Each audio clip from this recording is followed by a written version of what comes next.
수행을 하면서 경전을 읽다 보면 부처님과 그 당시 아라한 분들과 수행하시는 스님들의 모습이 너무 수승하고 꼭 닮아야겠다는 마음이 절로 들 정도로 그렇게 나와서 제 모습이랑 비교해 보면은 제 모습이 너무 형편이 없어서 자괴감도 많이 들 뿐더러 그분들처럼 나도 그렇게 하고 싶다는 열망이 막 생겨서 그렇게 하고 싶은 의욕이 막 올라오거든요.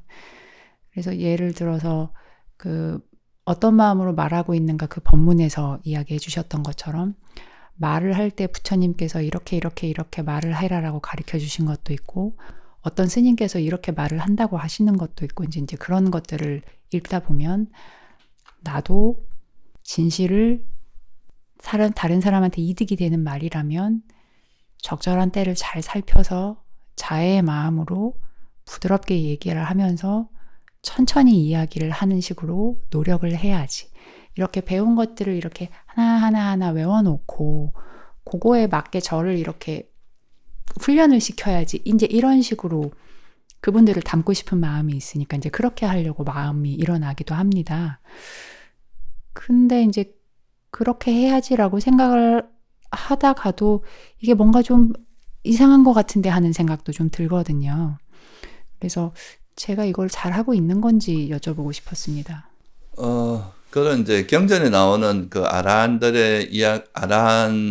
분들의 이야기라든가 부처님의 그 삶이라든가 이런 거를 우리가 닮아가고 그거를 이제 우리 삶의 어떤 이상적인 목표로 정하는 거는 바람직한데요. 근데 그거하고 이제 우리가 실제 수행을 해 나가는 거하고를 조금 다르게 볼 필요가 있어요.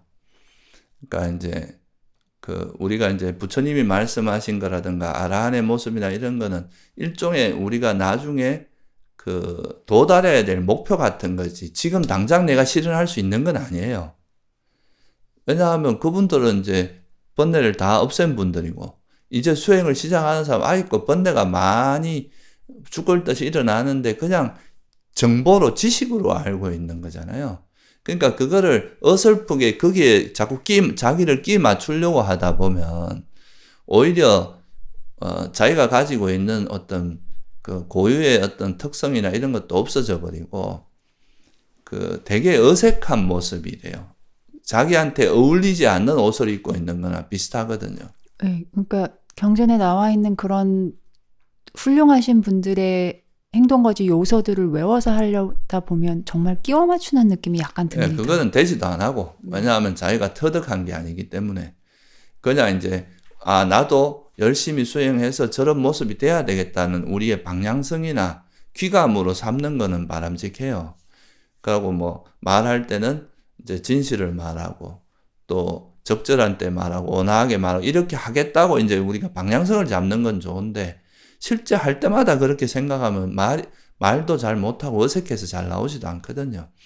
그러니까 이제 그런 거에 대한 이제 우리가 바른 견해를 가지고 우리가 수행해서 어떤 방향으로 가야 될지 방향성은 가지되 실제 수행할 때는 자기가 이제 수행하면서 그런 길을 가는 데 있어서 그 아란이 되는 걸 방해하는 건 탐진치잖아요.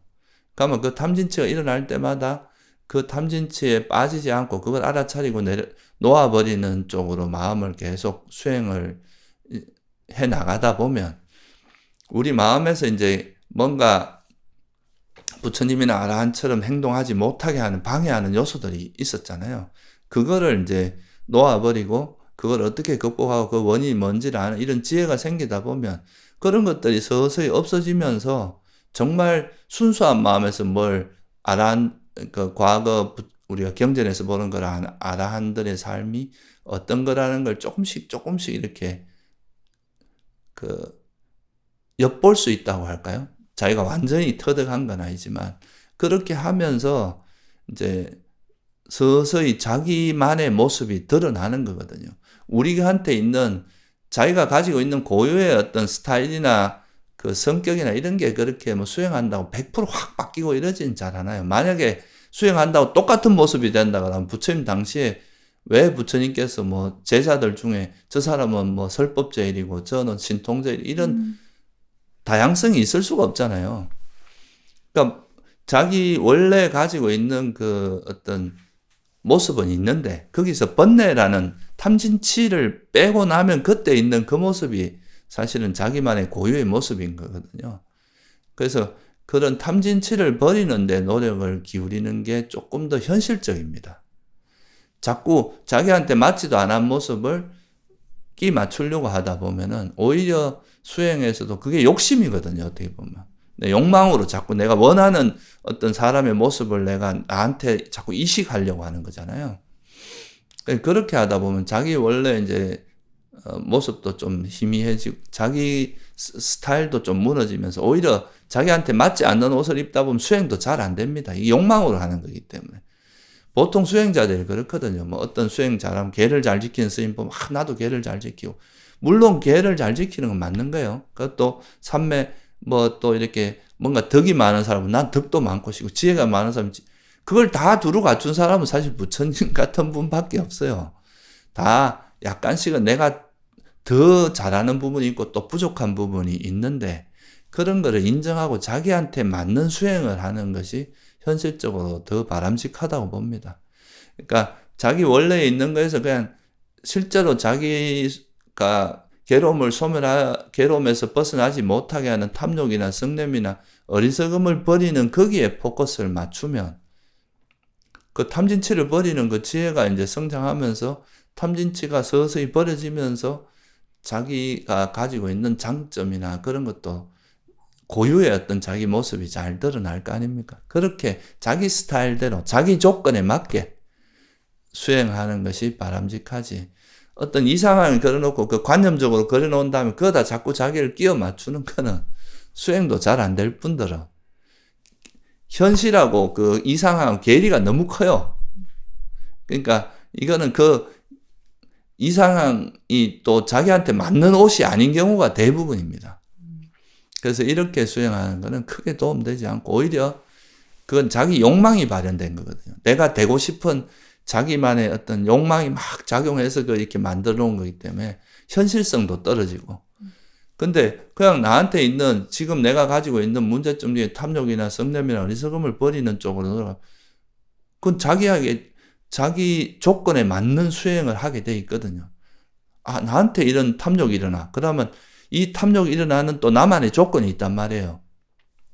내가 뭐 음악을 좋아하면 음악에 대해서 좀 더 그 욕망이 더 강하게 일어날 거고, 지식에 대한 욕망이 있으면 또 그런 거에 욕망이 강하게, 자만이 있는 사람은 또 나라는 거에 대한 욕망이 그런 자기에게 있는 그 자기 조건에서 일어나는 그 번뇌를 파악하고 그걸 버리는 쪽으로 노력해야 그 현실적인 수행이 됩니다.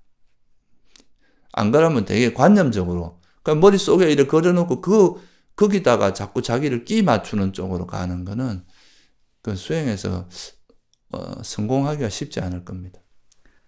진짜 그렇게 좀 하다 보면은 되게 어색해지고 뭔가 내 옷 같지 않고, 그리고 그렇게 관념적으로 정해놓은 이상, 제가 끼워 맞추려는 이상을 잣대로 저도 닥달을 하지만 다른 사람에 대해서도 그 기준으로 막 비난을 하고 그렇게 되는 경우가 좀 많더라고요.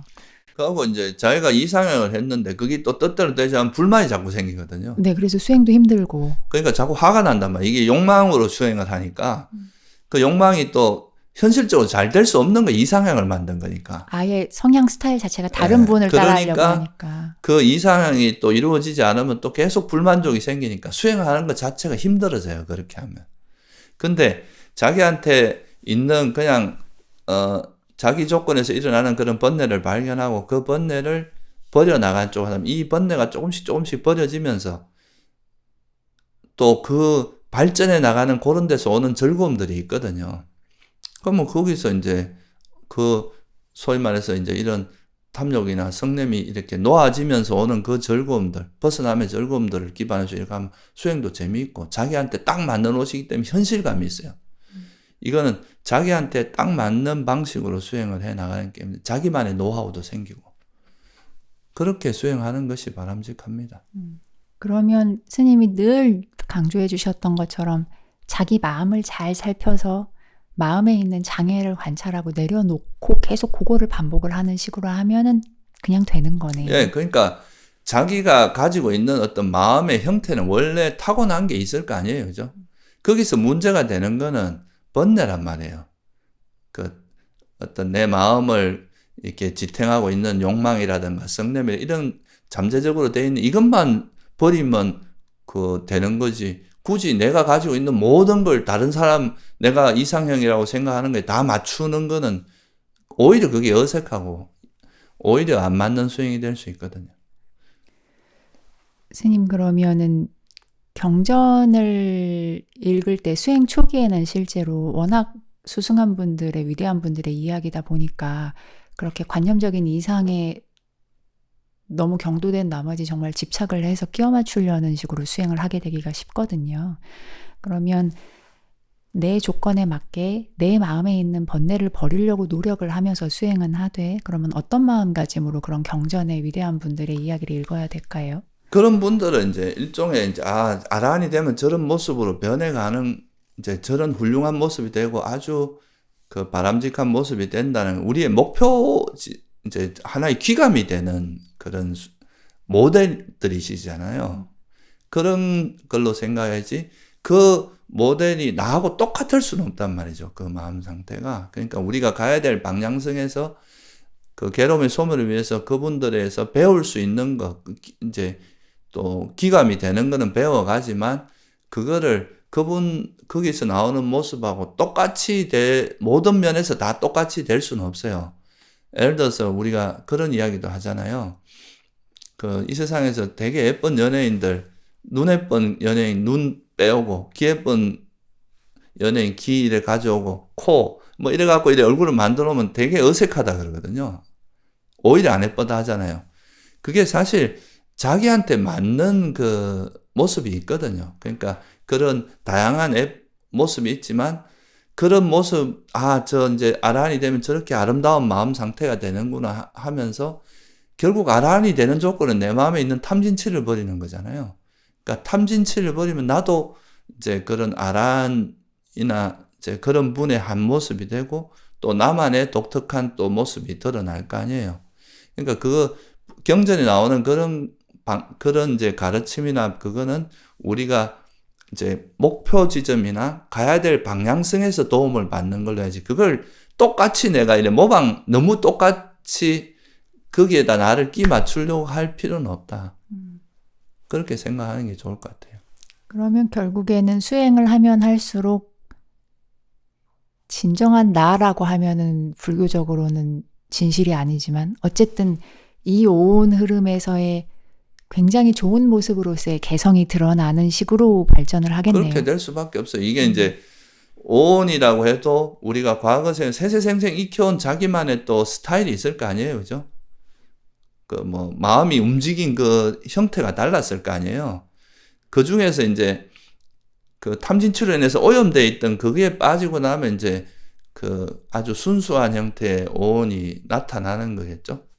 그런 모습이 될 거고, 그러다 보면 이제 더 이상 뭔가를 하고 싶어 하는 욕망이 없으니까 이 오온에 순수하게 이렇게 일어나고 사라지고 하다가 어느 순간에 이제 이 흐름이 멈춰지는 게 아라한이잖아요. 아라한이 되고 나면 이제 나중에는 더 이상 이게 뭔가 새로운 걸 뭘 하고 싶은 욕망이 다 사라진 분들이니까 그러면 이제 더 이상 윤회하지 않는, 그러니까 소위 말해서 완전한 열반에 들 수 있는 거겠죠. 감사합니다, 스님.